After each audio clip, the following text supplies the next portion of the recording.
네, 안녕하세요. 본격 공부자극 팟캐스트 서울대는 어떻게 공부하는가 한지우입니다. 우린 지금 에크하르트 톨레의 삶으로 다시 떠오르기 보고 있습니다. 에고에 대한 이 책의 내용이 쉽게 이해되시는 분들도 또 도대체 무슨 말을 하는 건지 영 모르겠다고 하시는 분들도 계시리라 생각합니다. 저는 그 다양한 반응의 스펙트럼이 모두 이해가 되는데요.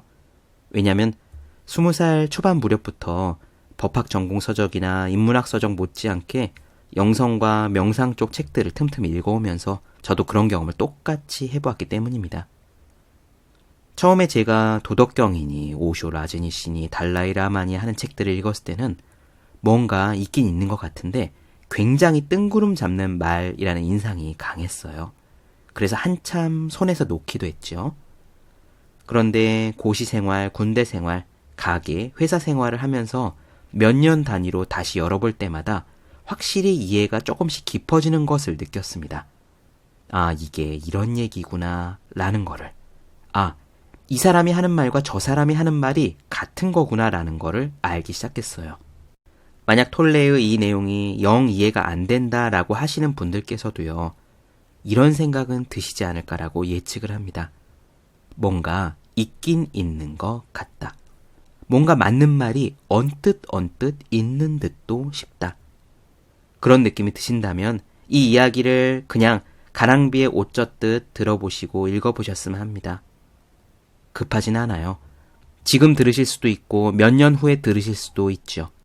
그런 과정 속에서 점차 이해가 깊어지실 거고 딱 그만큼 삶이 더 행복하고 온전해질 겁니다. 제가 이런 이야기를 처음 손에 든 지 15년이 좀 넘었는데 비록 띄엄띄엄 읽긴 했지만 저에게는 확실히 그런 경험이 있었거든요. 오늘은 에고에 대한 이야기를 조금 더 하겠습니다. 무언가와 나를 동일시하는 것이 에고의 작용이라고 했죠. 바로 그런 까닭에 그 무언가가 완전히 와르르 무너져 버렸을 때, 예컨대 사고가 난다든지 사업이 폭삭 망한다든지 갑자기 아프다든지 했을 때 그 순간에 의외로 극도의 평화가 찾아오기도 한답니다. 직접 들어보시죠. 시작하겠습니다.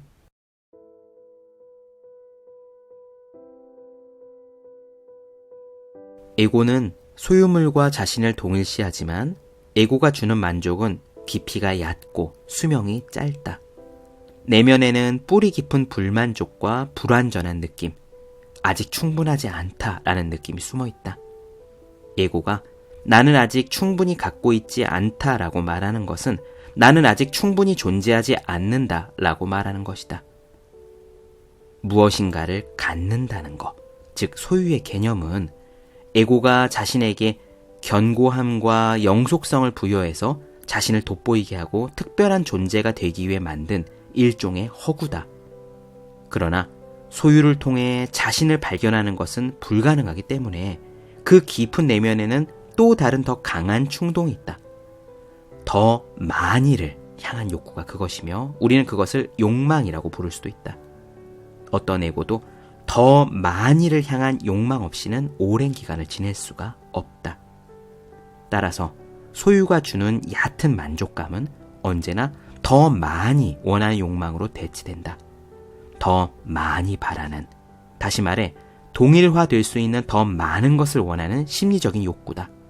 정말로 필요한 것이 아니라 그저 중독적인 욕구다. 에고의 주된 특징인 더 많이 바라고 아직 충분하지 않다라는 심리적인 욕구는 경우에 따라서는 육체적인 차원으로 옮겨가서 끝없는 배고픔의 증세로 나타난다. 폭식증 환자들은 계속해서 먹기 위해 종종 스스로 토하기까지 한다. 허기진 것은 그들의 마음이지 몸이 아니다. 어떤 에고는 자기가 원하는 것을 알고 냉혹하고 단호한 의지로 자신의 목적을 추구한다. 징기스칸이나 스탈린, 히틀러 같은 자들은 그것이 매우 부풀려진 몇몇 예이다. 그러나 그들의 욕망 속의 에너지는 똑같은 강도를 지닌 반대 방향의 에너지를 창조하고 결국 그것이 그들을 파멸로 인도한다. 그때까지 그들은 그들 자신이나 더 많은 사람들을 불행하게 만들고 지상에 지옥을 건설한다. 더 많이 바라는 정신이 이상적이고 탐욕스러운 에고의 욕구가 만들어내는 자원의 불균형만 없다면 지구상 전 인구의 식량, 물, 집, 옷, 그리고 기본적인 쾌적함 등의 물질적인 필요는 간단하게 충족될 수 있을 것이다.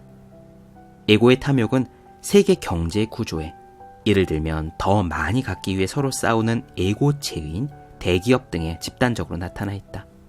기업의 맹목적인 목표는 오직 이익을 얻는 것이다.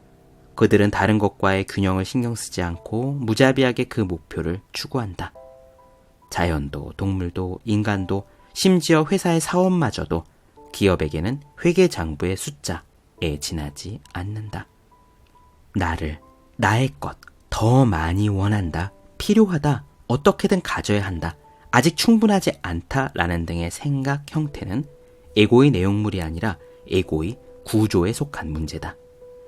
에고의 구조가 그 자리에 남아있는 한 당신은 어떤 내용물에도 만족할 수 없다. 무엇을 갖고 무엇을 손에 넣든 행복해지지 못한다. 언제나 더 큰 만족감을 약속하는 다른 무엇인가를 계속해서 찾아다니게 될 것이다. 물건들 이외의 동일화의 또 다른 기본 형태는 내 육체와의 동일화이다. 첫째로, 육체는 남자이거나 여자이기 때문에 대부분 사람들의 자아의식에서 남성인가 여성인가는 매우 중요한 부분을 차지한다. 성별이 곧장 정체성이 된다. 성별과의 동일화가 다소 느슨해지기 시작한 서구 문명보다 일부 전통 사회에서는 그 정도가 훨씬 심하다. 전통 문화권에서는 여성이 가질 수 있는 최악의 운명은 결혼을 못하거나 아이를 낳지 못하는 것이며, 남성의 경우에는 성적 능력의 결핍과 아이를 만들지 못하는 것이다. 또 많은 사람들의 경우 그들의 자아 존중감은 육체적인 힘, 좋은 외모, 멋진 몸매처럼 겉으로 드러나는 모습에 밀접하게 묶여있다. 자신의 신체가 못나거나 완벽하지 않다고 인식하기 때문에 자아 존중감이 위축되는 사람들이 많다. 아름다운 외모, 육체적인 힘, 능력 등을 자신과 동일시하는 사람들은 그런 특성이 약해지거나 없어지면 고통을 겪는다. 이것은 당연한 일이며 또한 그럴 수밖에 없다. 아름다운 외모나 육체적인 힘을 기초로 한 그들의 정체성이 무너질 위기에 처하기 때문이다. 우리의 지각으로 감지되는 이 물질적인 육체는 결국 늙고 허약해지고 죽을 수밖에 없는 운명이다. 그럼에도 그 몸을 자신과 동일시한다면 머지않아 괴로워질 수밖에 없다. 여기서 육체와 동일화하는 것을 중단하라는 것이 육체를 무시하거나 혐오하거나 방치하라는 뜻이 아니다. 육체가 건강하고 아름답고 생명력으로 넘친다면 그 특성을 그것이 지속되는 동안은 감사히 여기고 즐기면 된다. 또 올바른 식생활과 운동으로 몸 상태를 개선할 수도 있다. 육체를 자신과 동등시하지 않으면 아름다움이 시들고 생명력이 약해지고 몸의 일부나 기능이 훼손되어도 자아 존중감이나 정체성이 영향을 받지 않을 것이다. 많은 사람들이 삶의 어느 시점에서 비극적인 상실을 겪고 그 결과 새로운 차원의 의식을 경험하기도 한다. 소유물 전부를 잃은 사람도 있고 자식이나 배우자, 사회적인 지위, 명성, 신체적인 능력을 잃은 사람도 있다. 경우에 따라서는 자연재해나 전쟁으로 한꺼번에 모든 것을 잃어 아무것도 남지 않은 자신을 발견하는 사람도 있다. 그런 뒤에 갑자기 설명할 수 없는 이유로 처음에 느꼈던 고뇌와 극심한 두려움이 사라지고 이 순간에 존재하는 현존의 신성한 느낌, 깊은 평화와 평안, 두려움으로부터의 완전한 자유가 찾아온다. 사도 바울은 이 현상에 분명 친숙했음에 틀림없다. 그는 인간의 모든 이해를 넘어서는 신의 평화라는 표현을 사용했다. 이 평화는 정말로 납득이 가지 않으며 그것을 경험한 사람들은 자신에게 묻는다. 이런 일에 맞닥뜨렸음에도 불구하고 어떻게 이런 평화를 느낄 수 있는 것일까? 그것은 일단 에고가 무엇이며 어떻게 작용하는지 깨닫게 되면 간단히 답을 찾을 수 있다. 당신이 동일화되어 있는 형상, 당신에게 자아의식을 부여해준 형상이 무너지거나 사라질 때 에고도 함께 붕괴된다. 에고는 형상과의 동일화이기 때문이다. 동일화될 대상이 더 이상 아무것도 남아있지 않을 때 당신은 누구인가?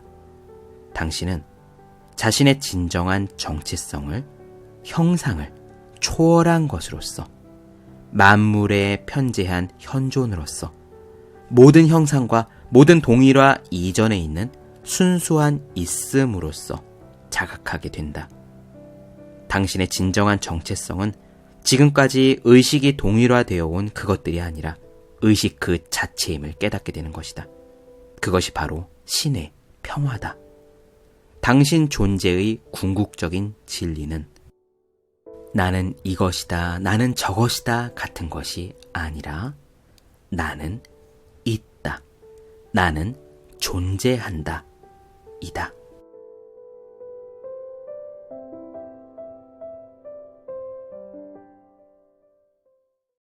네, 본격 공부작업 팟캐스트 서울대는 어떻게 공부하는가 에크하르트 톨레 삶으로 다시 떠오르기 나눠드렸습니다.